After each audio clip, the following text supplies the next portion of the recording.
예수님을 나의 주님으로 고백하십니까? 다시 한번 확신을 가지고 크게 한번 대답하겠습니다. 예수님을 나의 주님으로 고백하십니까? 아멘. 그가 참 신앙인인가 아닌가는 이 고백이 예수님을 나의 주님이라고 부르는 그 고백의 의미를 제대로 알고 있느냐, 아니면 그것을 모르느냐, 그저 피상적으로 대답을 하느냐에 따라 그것이 달라질 것입니다. 내가 진실한 그리스도인이라면 나의 주님이라고 고백하는 이 고백의 뜻이 무엇인지 분명히 알고 고백하는 자가 진실한 그리스도인일 것입니다.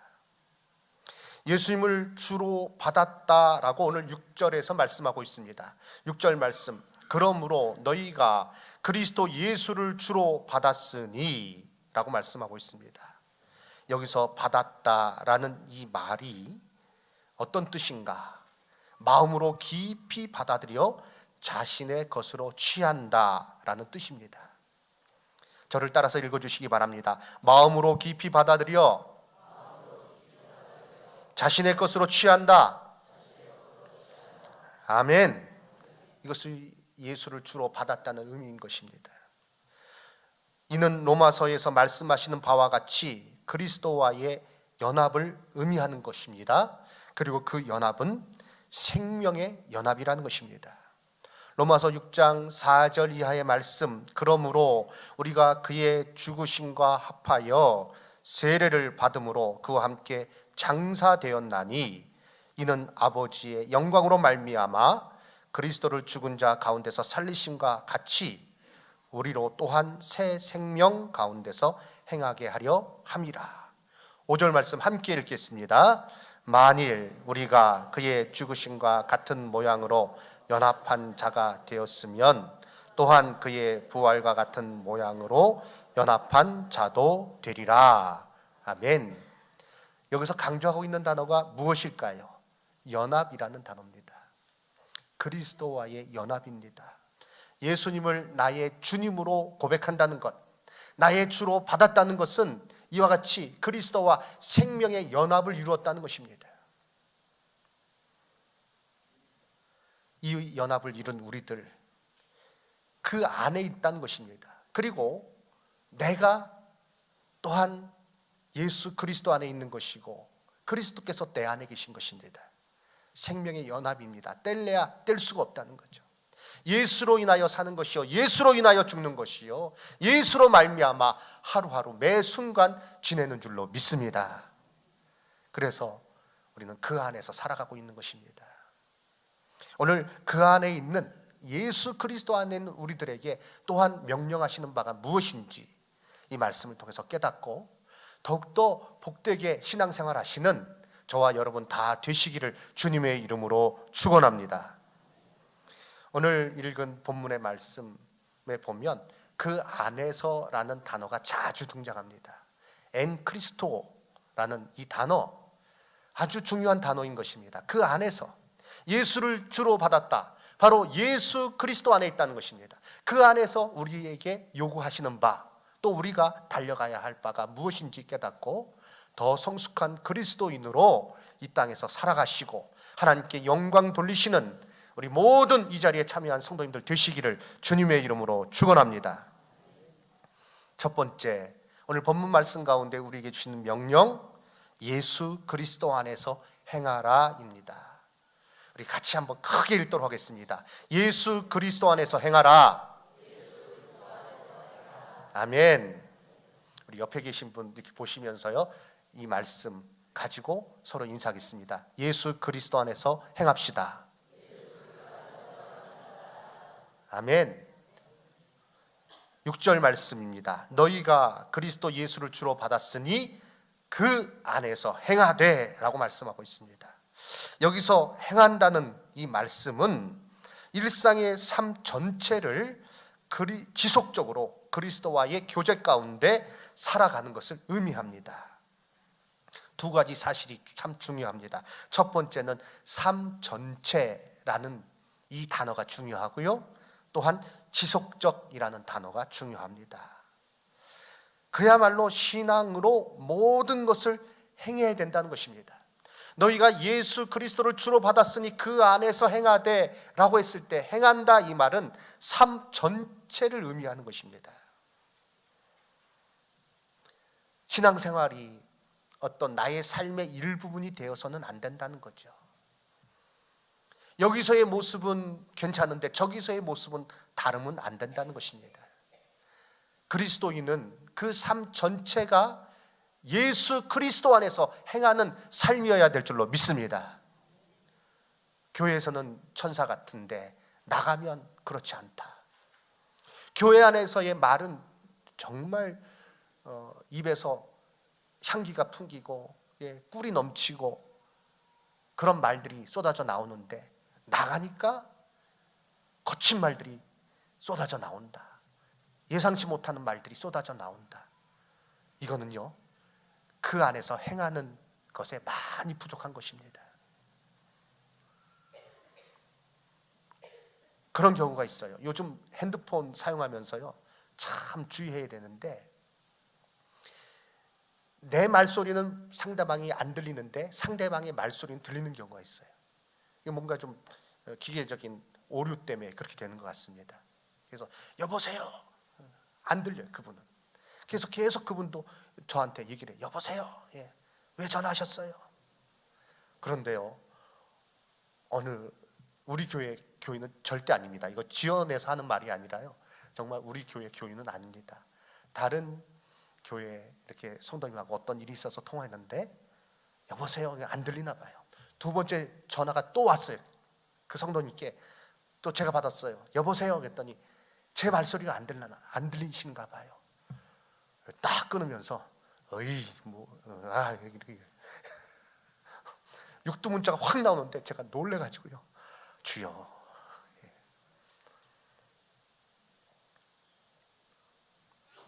요즘 무엇입니까? 사회적으로도 교회에서는 자기를 낮추고 겸손하고 섬기는데 나가서 자기가 우월적인 지위에 있으니까 갑질을 한다.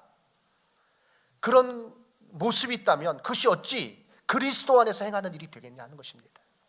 교회의 모습과 세상에서의 모습이 똑같은 우리 성도님들 되시기를 주님의 이름으로 축원합니다. 우리가 얼굴을 바꾸지 말아야 된다는 거예요. 우리의 말을 바꾸지 말아야 됩니다. 우리의 태도를 바꾸지 말아야 됩니다.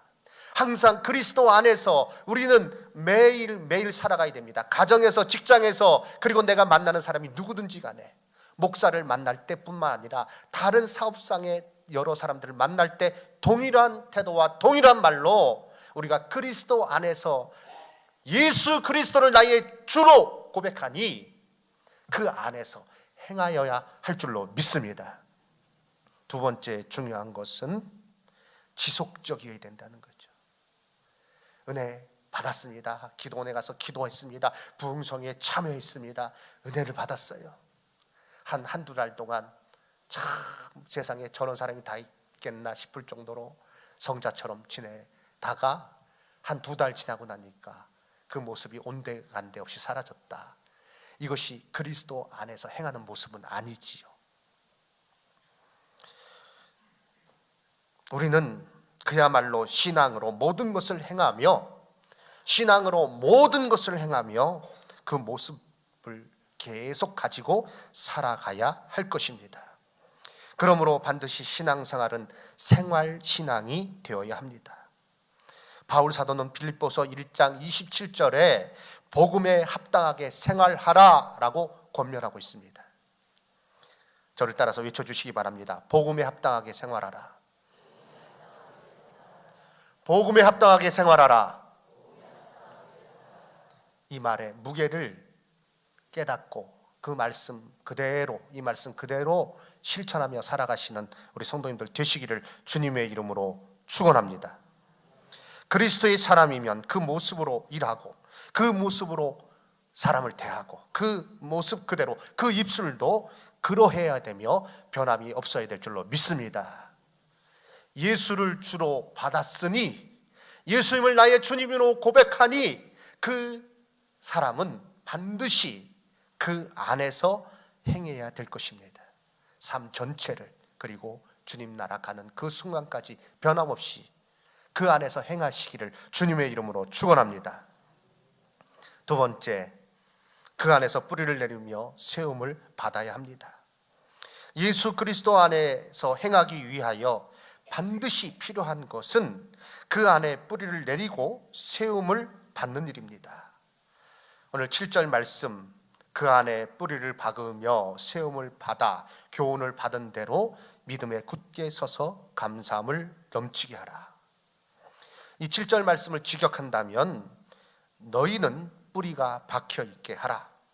그리고 그분 안에서 세워지게 하라. 그리고 너희가 가르침을 받았던 것처럼 확고하게 되라입니다. 우리의 생명이 그리스도로 말미암아 우리가 살아가는 것임을, 우리가 살아가는 것이 그리스도로 말미암아 살아가시는 것임을 잊지 마시기 바랍니다. 로마서 14장 8절 말씀과 같이 무엇을 말씀하고 있습니까? 우리가 살아도 주를 위하여 살고 죽어도 주를 위하여 죽나니 그러므로 사나 죽으나 우리가 주의 것이로다. 저를 따라서 14장 8절 읽어주시기 바랍니다. 우리가 살아도 주를 위하여 살고 죽어도 주를 위하여 죽나니 그러므로 사나 죽으나 우리가 주의 것이로다. 아멘. 사랑하는 성도 여러분, 우리는 예수 그리스도 안에 뿌리를 내려야 됩니다. 왜요? 예수 그리스도를 나의 구주로 받았으니까. 그리고 그 안에서 세움을 받아야 됩니다. 성경의 교훈을 받아서 더 굳건한 믿음으로 서서 어떠한 비바람이 몰아친다 할지라도 흔들리지 않고 굳게 서서 성장하여서 열매를 맺고 감사가 넘치는 삶을 살아야 될 줄로 믿습니다. 왜 그렇습니까? 사단은 우리를 흔들기 때문에 그렇습니다.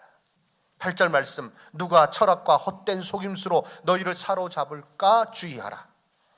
이것은 사람의 전통과 세상의 초등 학문을 따름이요 그리스도를 따름이 아니니라. 골로새 교회 교인들을 향해서 그 당시 많은 이단들, 또 많은 세상의 풍조들이 그들을 흔들어 놓는 그 일에 대해서 너희들 그 안에 그리스도 안에서 뿌리를 내리고 그 안에서 세움을 받아서 너희의 받은 바 교훈으로 너희들이 확고한 가운데, 그 교훈으로 너희들의 믿음을 굳게 세우는 가운데 흔들리지 말라라고 권면하고 있는 것입니다. 사람의 전통은요, 세상의 유행을 말합니다. 세상의 유행은 변해요.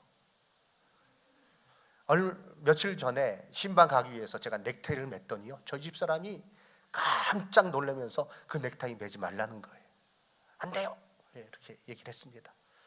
왜 안 되냐? 넓다는 거예요. 넥타이가 촌스럽다는 거예요. 그래서 제가 얘기했습니다. 계속 매다 보면 나로 인해서 유행이 변할 수 있다. 남자 넥타이가요, 좁아졌다 넓어졌다, 그게 1cm 차이입니다. 1cm 차이. 그래서 항상 넥타이 고를 때 중간 사이즈로 달라 그래요, 폭을. 그러면 흔들림이 없어요. 괜히 넓은 거 샀다가는 나중에 좁아졌을 때는 그거 못 매고요, 좁은 거 샀다가는 넓어졌을 때는 그거 못 매요. 세상의 유행은 그렇게 바뀌는 것입니다.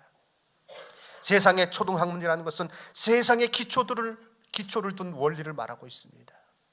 세상의 기초를 둔 원리, 얼마나 물질주의, 물질 우선주의가 팽배하고 있습니까? 외모 우선주의가 이 땅을 흔들어 놓고 있습니까? 우리가 자칫 잘못하면 거기에 휩쓸릴 수 있다는 것입니다. 그러므로 그 안에서 뿌리를 내리고 그리스도 안에서 뿌리를 내리고 세움을 받아서 이 교훈을 받은 대로 굳게 서서 너희의 감사함이 넘치게 하라. 흔들리지 않고 확고하게 서라. 우리에게 말씀하고 있는 것입니다. 전도하다 보면 그런 분들이 있어요. 교회도 내가 교회 못 나간다. 내가 기독교에 대해서 관심은 있지만 내가 교회 못 나간다. 그러면서 하시는 말씀이 교회에 가니까 다 또 돈 얘기하더라. 나 돈 없어서 신앙생활 교회 못 나간다. 이렇게 얘기를 하셔요. 볼 때 참 마음이 안타까워요.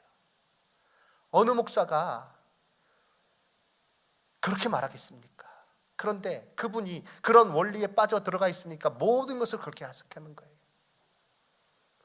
사랑하는 성도 여러분, 사단은요 어찌하든 이 세상에 살고 있는 우리를 흔들어 놓아서 세상의 원리에 빠져서 하나님의 말씀의 원리, 생명의 원리를 잊어버리고 세상에 그 부는 바람에 요동치면서 살아가도록 우리를 흔들어 놓는 것입니다. 그렇게 유혹하는 것입니다. 우리는 그리스도 안에서 뿌리를 내리고 그리스도 안에서 세움을 받아서 어떠한 환경이 나에게 주어진다 할지라도, 세상의 조류가 시류가 어떻게 변한다 할지라도 우리는 믿음 안에서 굳게 서서 하나님의 뜻을 이루며 살아가야 될 줄로 믿습니다. 사만 초록길 가끔 제가 산책을 하는데요, 보면 나무들을 심었어요. 많이 심었어요. 그리고 조금 키가 큰 나무들은 예외 없이 다 부목을 대놨어요. 이렇게 삼각대로 해가지고 딱 대놨어요. 자, 그 부목을 왜 대놨을까요? 바람이 불 때 흔들리지 말라고, 뿌리가 내릴 때까지 흔들리지 말라고 대는 거예요. 자, 그 부목을 이제 떼어내야 되는 것입니다. 언제 떼어낼까요? 뿌리가 잘 박히고 나무 줄기가 굵어지고, 그래서 이 제천에 그냥 강력한 그 바람, 어떤 때는 정말 무서워요. 그 바람이 불어도 흔들리지 않게 됐을 때 그 부목은 필요 없는 것입니다. 예수 그리스도 안에서 뿌리를 내리고 그 안에서 뿌리를 내고 그 안에서 세움을 받아서 어떠한 환경에서도 감사가 넘치고 어떠한 역경 속에서도 흔들림이 없는 우리 성도님들 되시기를 주님의 이름으로 축원합니다. 그래서 누가 붙들어줘야 세워지는 신앙이 아니라 내가 연약한 성도들을 붙들어줄 수 있는 신앙의 아름다운 모습으로 성숙할 수 있는 우리 성도님들 되시기를 주님의 이름으로 축원합니다.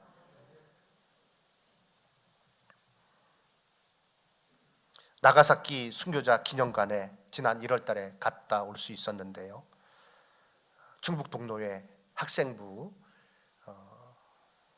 제 학생 비전 트립으로 제가 인솔에서 갔다 왔습니다. 나가사키에 순교자 기념관이 있어요. 26명을 거기서 처형을 했는데요, 저 일본 그 동경에서부터 사람들 끌어왔어요. 그리고 나가사키에서 처형한 이유는 나가사키가 문호를 개방한 지역이에요. 그곳에서 항구가 잘 보이는 높은 언덕 위에 본보기로 처형을 시킨 겁니다. 예수 믿으면 이렇게 된다. 그래서 그 사람들을 그렇게 한쪽 귀를 잘라가지고 데려왔어요. 데려와서 처형을 하는데 그 중에 가장 나이 어린 사람이 12살 먹은 소년 이바라기입니다. 나이가 어리니까 그 처형하는 사람들이 이렇게 얘기를 했습니다. 너 참 나이가 어리구나. 너가 지금이라도 예수를 믿지 않겠다고 하면 살려주겠다. 그런데 이바라기는 이때 이렇게 고백합니다. 나의 십자가는 어디 있습니까? 나의 십자가는 어디 있습니까? 내가 주를 부인하지 않겠습니다. 어린 나이지만 그 믿음의 뿌리가 견고하게 자리 잡았던 것입니다. 그리스도 안에서 뿌리를 받고 그리스도 안에서 세움을 받은 가운데 그는 그 십자가의 형벌을 두려워하지 않았죠. 그때 당시에 그림을 묘사하는 것 보면 사람들을 십자가에 달아놓고 죽창으로 옆구리를 찔러서 심장까지 통하게 해서 그렇게 찔러 죽였습니다. 그리고 그 피를 밑에 큰 그릇을 놓고 받았어요. 그 피로 이 땅을 더럽히지 않게 하겠다. 그러면서 그렇게 받았고 많은 그런 사람들이 죽어나갔습니다.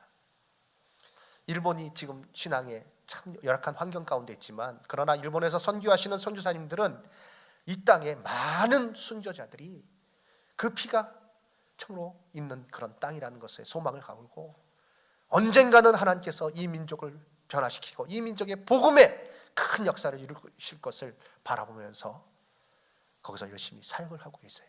우리가 황석전 선교사님도 이제 지원하고 있는데요, 황석전 선교사님과 연결되어서 학생들 데리고 갔다 왔고요.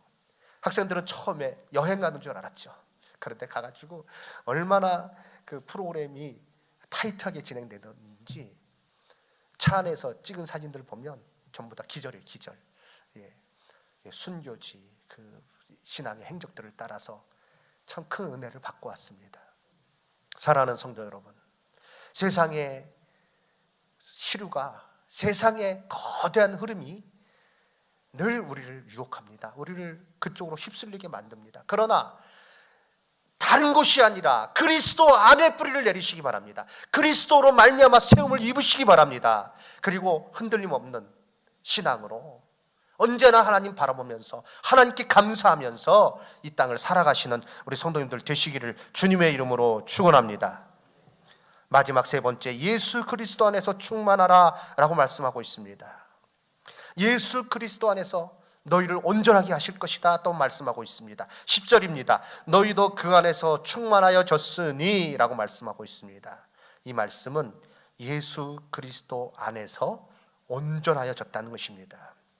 이것은요, 약속입니다. 동시에 명령이기도 합니다.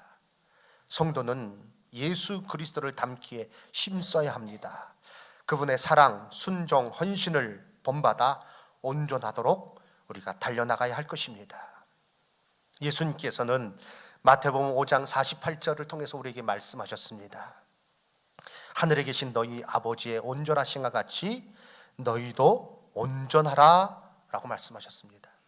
하늘에 계신 너희 아버지께서 온전하신 것 같이 너희도 온전하라.